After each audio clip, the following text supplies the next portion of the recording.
What's up guys, Chen here. Welcome to another episode of Hoonigan Autofocus. Today we have a very interesting car, a very textured car that I spotted here at Holley LS Fest West in Las Vegas. This, I don't even know what to really call it. It's kind of like a Mad Max style build with the crazy turbo hanging out, but this is all Tim from, what is your channel called? Armchair Mechanics Network. So Tim has this YouTube channel called Armchair Mechanics Network, where it's kind of like, hey, if you could do it, I can do it kind of thing, right? Right, like, you know, like an armchair quarterback or whatever. You're sitting on the couch watching videos and, oh, I could do that, you know? So it's just a matter of getting out and doing it. So. Yeah, that's what we're doing right now. We're getting out and doing it. We're shooting autofocus, we're shooting features, we're shooting Holley LS Fest, but this thing is hilarious. You brought out a very interesting build. So tell us, what's the story of this? Well, believe it or not, it's even registered and insured. Really? Yeah, I can drive it on the street if I want to. But I just threw it together in the last week and a half. I was still getting parts on Wednesday. And then I left out of Colorado Thursday night and drove straight through. And so the car, I bought it up in North Dakota as a Minnesota car, so it's got a lot of rust. And I've been fixing like the major portions of rust that come with generally all F bodies of the era, the second gen, have the same spots. And so the last Trans Am that I featured that was in a certain kind of similar state was actually Greg from Skippy's Garage, who's Ken Block's head mechanic, and he's also in Las Vegas. But you actually saw that episode too, right? Oh yeah, that car's awesome. Setting the motor back to balance the weight and using the Q45 differential up front and the transfer case from the GTR. You know, it's just, oh man. It's interesting. It's a car you just want to get in and rip and have fun with. It's interesting because when I look at this car, it actually does remind me of his car because some of the patina is similar, just the way it looks. But so this didn't have like a river running through it. No, it didn't. Not like Skip's car. This one actually came to me in one color. I got it in one color. I ground off on the back to see how many layers of paint and Bondo were back there, causing the rust in the fender lip, and I, you know, just unveiling where all the rust was and how extensive it was. And I got another shell that I've been cutting up to be able to section parts in. And then the fender I cut off because I was going to put a patch panel on it, but I didn't like the quality of the patch panel. So I actually made a pattern, and I'm learning how to fabricate the panels to make a properly shaped panel to replace it. But I'm thinking it might be easier to just buy another fender, but I was like, I'd like it to kind of look like it has a fender, so I tacked it back on to get down here, you know? Okay, so the thing that really stands out, of course, is your turbo setup. This is the first turbo car that you've ever built, correct? Yes. So this is only my second LS. The first one, I messed up. I got too OCD, and when I cleaned up the block, I painted inside the lifter valley and behind the timing chain, and I ended up flaking off paint and starving the motor of oil at a burnout competition, which is what the dent in the rear quarter behind the tire is from. Okay, blowing the tire. What this is from, okay. Yeah, and I starved it of oil and ended up throwing 2 rods through the block. So tell me about this setup. Tell me about this turbo setup, or if you've dynoed it or street tuned it. What have you done with this? I'm basically on the Terminator X, you know, little kid icon. Well, I have a GM LS base 5.3 with a turbo. Yep, is what I'm on tune-wise. Just trying to work out bugs and stuff and trying to figure out how to get all my hoses and tubes and all that hooked up right. But it's just a cheap Chinese T3, T4 with a cheap Chinese, you know, I had like a DNA GT45 stacked on top to compound. I did a power brake onto the converter last night, logging, and it was showing 19.8 pounds of boost. So I was getting some boost, but so I mean, in a way, you just did this just because you could, right? I mean, it probably would have been more power if you just put one turbo. Well, yeah, well, maybe I'm just on springs. Like, I've got the Mac valves, but they're not even hooked up. Like, I've got them plumbed, but they're not even tied to the system yet. So I'm just running on springs on the internal wastegate and then the cheap Chinese external wastegate. So whatever my spring rate is, which I don't even know, what I'm getting is all like 20 pounds of boost out of it, just that way. But it was like, I originally wanted this turbo here, and I fabbed up the log manifold and the crossover from the stock manifold, which I had to cut the flange off and rotate it to just clear the frame on the driver's side. And then I was going to hang this one turned opposite down below the hood line.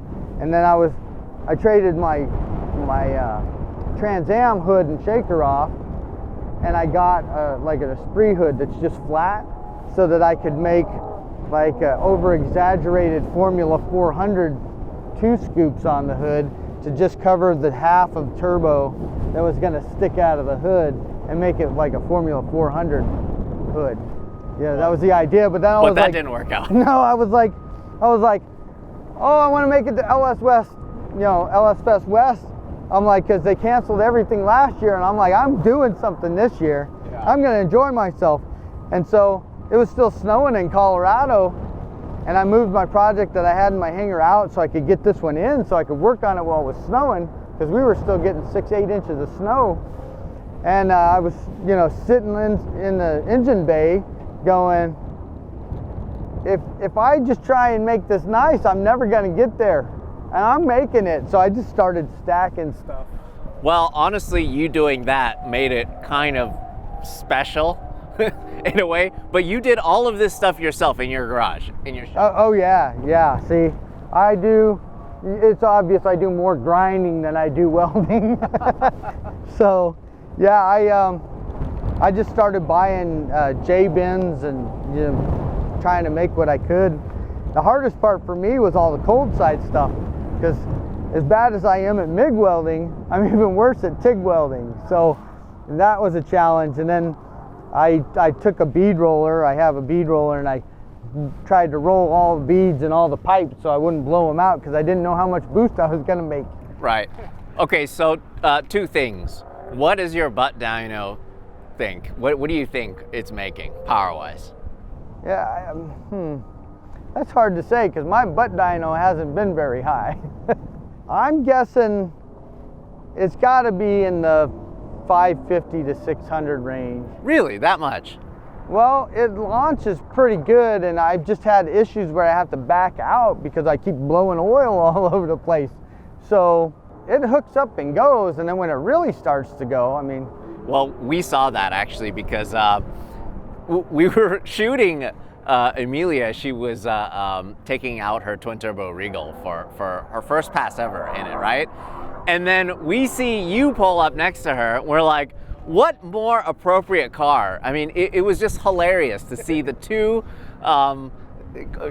I guess not so much classic muscle cars, right? More we're like stacked together in the alphabet, a G body and an F body. Exactly. G body and F body together with both turbos, actually two turbos sticking out of the hood. Different layout. Way. Yeah, different layout. Totally different boost concept. And it was just hilarious. You got her off the line to the 60 foot, right? But then something happened. What happened? I blew out the valve cover gasket from about here out to about here, and it just unloaded oil everywhere. So it wasn't really anything. I had a hose hooked up wrong, so I was actually still boosting the block. Oh man. So potentially you could have won. Unfortunately, that gasket gave out. She got me all nervous, man. I looked over and I seen her. She just kind of fell flat on her face, and then she just took off like a bat out of hell again. And I was like, oh yeah, she's rolling gears. I'm like, ah, and I was like, foot to the floor. And then all of a sudden, I'm like, oh wait, don't get too focused. I'm blowing stuff. I don't want to oil the track, so I let out, And I was like, oh, that was a dirty deed. That's considerate of you. All right, so my second question is, did you have a clean pass? I have not had a clean pass. I got the first day I got one pass. and I blew the front oil seal out because I was boosting the block, because I had the EGR, the precision turbo guy pointed. He's like, oh, there's your problem. And it's like, because I know nothing about turbos and I'm just learning and having fun. So I was boosting the block and I blew the front seal out, and I just kind of pressed it back in and then made some changes. And because it's such an odd setup and I haven't made any bracing for the exhaust pipes and the turbos, they were having me tech and then run and then tech and run just to make sure that everything was okay. And so it was a learning experience for me with tech, and just all the attention and people coming and talking to me about it, and then, you know, sharing some knowledge, and oh, well, this is, you know, not right, or, you know, it's kind of grown on over just this weekend. So I'm gonna have more fun with it, I think. Let's check out the rest of the car, okay? So besides that, the body is pretty much untouched from the way you got it? Not really. I have replaced the entire back end of the car. The frame rail crossbar and the taillight panel are all brand new. I cut the entire back end off because it was so rusted, and I replaced that. But it's like you don't really see it. But like, for example, this kind of wear and patina that came like that. It's exactly like on just that sun-baked, cracked, the single stage paint just. Right, it's the same kind of texture on that yellow car that I featured. This patch panel here, I cut out from Formula Firebird. That's the one that I've cut apart, that I've got the pieces to patch in. So the rust went all the way into the door jamb. So you have to either have a patch panel for another car once it gets in the door jamb, or you have to buy the complete rear quarter. It's the only way to get the door jamb. So that one turned out pretty good. And so just to keep it from rusting, because I was like, oh, I'm going to do burnout competition, you know, last year, because nothing was going on, just a little local one. And I was like, well, with some primer to just kind of keep the rust down on it. And it's just a work in progress. So these aren't the tires that you actually ran on, right? These are the ones I ran on the track. Really? Yeah. Well, they look more like dirt tires to me. They're the Hoosier, like the DOT street legal, but because I have an automatic, I'm running bias ply. So if you're running a manual transmission like Amelia, you want the radials because they don't wrinkle the sidewalls the same. And because you're using the clutch, it's just better on everything to have the radials. That's why they go so much faster with radials. And then if you're running an automatic, you want that wrinkle in the sidewall to get moving with the automatic. So these are just, I think I've only got like 25 pounds of pressure in them. But. And then what transmission are you running then? I actually have a Turbo 400 that I got for like $150. And then I just put a shift improver kit in it. But it's the first time I ever went and even dared to go into an automatic transmission. I don't know if I'd even had that kind of gumption if I hadn't watched Ryan Blazer with his builds, and he's always doing 4L80s. And so my next go is going to be a 4L80. And I've thought about putting a 4L80 in this one because it doesn't have as long legs anymore since I changed the gears to 411s with the mini spool. So I love all of the original stuff that you have on here. Original door handles, and I'm guessing this probably came with the vehicle, huh? Yeah, these came with the vehicle, and underneath the vinyl really isn't too bad. Yeah, it's really clean. I haven't even scrubbed out all of the mildew in the back seats from Minnesota. You know, I do have to say, it's kind of interesting. This is period correct. Yeah. You know? This seat, it has a bit of a tear in it, but it's like, it's not horrible. And even all of this stuff is original? Oh, this is that like, came with well, this is like 90s, you know, EQ stuff. And I left the tape deck in it too, and it works. When I say original, I mean the stuff that came with the car when you bought it. Oh yeah. This all came in the car when I bought it. So that radio, the equalizer, something like you buy from Crutchfield or something, you know, in the 90s. I think I did change the 6x9s in the back though, because the other ones were paper and they were all torn. You know, I am really surprised. Like the headliner, a lot of things are in pretty okay condition for it being I mean, you can unrestored. see lines where it looks like somebody glued it back up to the board, but it doesn't really look horrible. And then, of course, you know, the dashboard's cracked, but I've seen far worse. It is a time capsule. It's kind of interesting. Yeah, it is. And, you know, the worst part about it, I think, is the console box here that's it's finicky. So, just off the top of your head, how much do you think you spent on this build? You know, one day I was sitting in my chair and I was like, and I just started adding on my fingers and I was like, you know, I'm like, I got like 15 grand in the thing but from purchasing it to, because, you know, I don't like to short people on what they have. Like, there's a little negotiation, but you don't want to insult them. So when I bought it, it had a 400 in it and a turbo 350. So it had the good motor, but originally it was a 301 by the VIN number. So somebody had done some work on it, and it wouldn't start when I got it. And the guy wanted 5,000, so I gave him 4,500.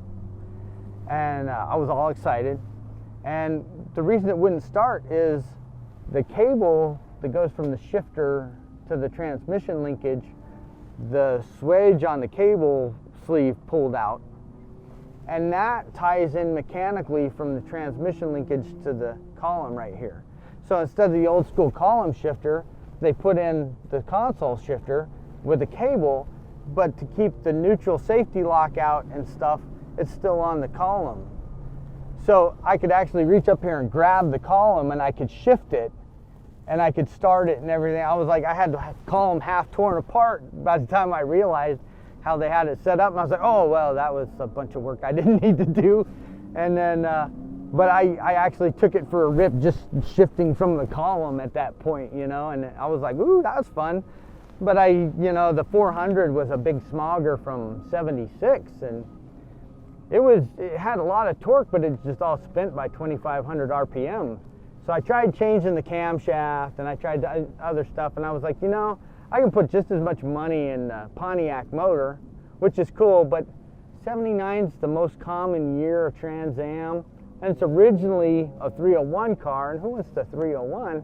I'm like, I can spend just as much building like a Butler Performance motor for it, or just putting an LS in it, and more people want an LS just because they're cheap, easy, fun, and the aftermarket support is there.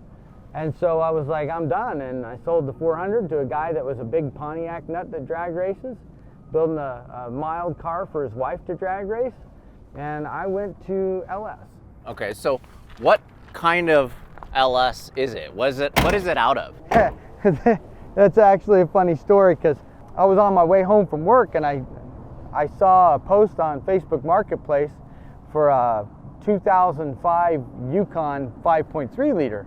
And my first thought was 2005, it's a Gen 4, it's got the good rods. And so I messaged the guy and he only had it posted like 20 minutes. And he's like, oh, well, I got a guy coming to look. I said, man, I'm hooking up my trailer now. I'll give you $250. And I don't normally try and you know, ghost out from underneath somebody. And he's like, oh, well, I'll say something. And then like a minute later, I'm on the way driving to go get it from the guy, and my buddy texts me, and I'm like, it says, hey, did you just buy an LS motor? And I was like, oh, that was you, wasn't it? And he was like, yep. He goes, oh, that's okay. I'm like, oh man, I'm sorry. And he goes, oh, I was trying to find really what I want, it's aluminum block for my boat. And I was like, oh, well, I happen to have an aluminum block 5.3 sitting. I'm like, you can have the aluminum 5.3 and I'll take this one. He's like, that's cool. So it all worked out, but I ended up paying $50 more than I needed to. So it's just a 5.3 Gen 4 stock. I replaced all the bearings, cam bearings, rod bearings, main bearings. Just because the last one losing oil, I was kind of like, ooh. But I don't know if I jinxed myself and let all the magic out or what, because I keep spraying oil everywhere. Well, I'm glad you brought it. I'm glad you built it. It's just a fun and interesting build, and I love seeing builds like this. You know, not all the builds that we feature are the $100,000, $200,000 range. You know, we love featuring builds that are from all different price ranges. And so much of it is just a story, and so much of it is just you tinkering yourself to make these special in its own way.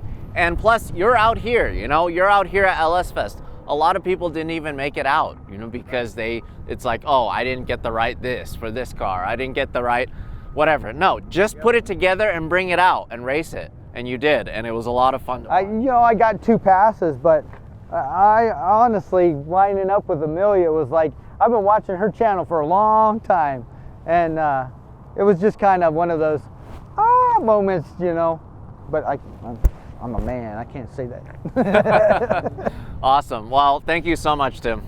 Well, it's no problem. I've enjoyed showing it off here. It's grabbed a lot of attention, and I just wanted to be, I'm always a person of reason, like, well, I got to work, or I got to do this or that, I can't make that, or, you know, I don't have the money. And this time I was like, I don't care if I have the money or not, I'll hold a cardboard sign. I need gas, get to LS Fest, you know. I'm like, I'm making it no matter what, because I'm having a good time. Yeah, we'll work for LS Fest West. Yeah, you know, so it was just about, you know, I want to be part of the car scene, and I just hang out with people that are like-minded, and that's just what we do because we love it, you know. It's probably not the final iteration, because every hot rod's a work in progress. So. Oh yeah. Awesome. Well, we're gonna keep shooting. LS Fest West is almost over, but there's so many more car features to do. So thank you guys for watching. See you guys in the next video.